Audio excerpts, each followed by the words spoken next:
Skífurit er myndrit sem við notum til þess að túlka talnagögn.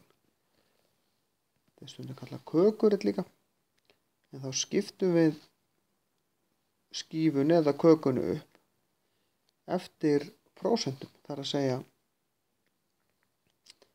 hvernig þetta skiptist á milli eftir hvað gögnin okkar segja. Þá þurfum við að búa til tíðnitöflu og reikna hlutfallslega tíðni eða prósentutíðnina.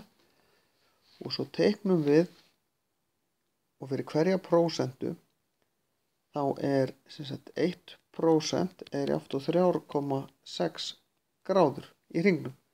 Þannig við erum með til dæmis 20 eða 30%, þá þurfum við að gera 30 sinnum 3,6 og þá fáum við eitthvað rúmlega 100 gráðu horn hér, sem við þurfum svo bara að mæla með gráðuboga. Svo mælum við frá þessu og hingað og frá þessu og hingað og þá eigum við að fá rétt horn í lokin.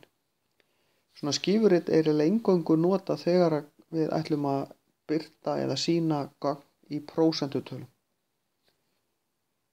Þegar við verðum til þess að geta teikna myndina, þá verðum við alltaf að teikna reikna þetta í prósentu, segi ég, því öðruvísi getum við ekki fundið gráðutöluna. Þó svo við getum vissulega látið tíðnina eða gögnin birtast líka. Það er að birta bæði fjöldan og svo prósentuna.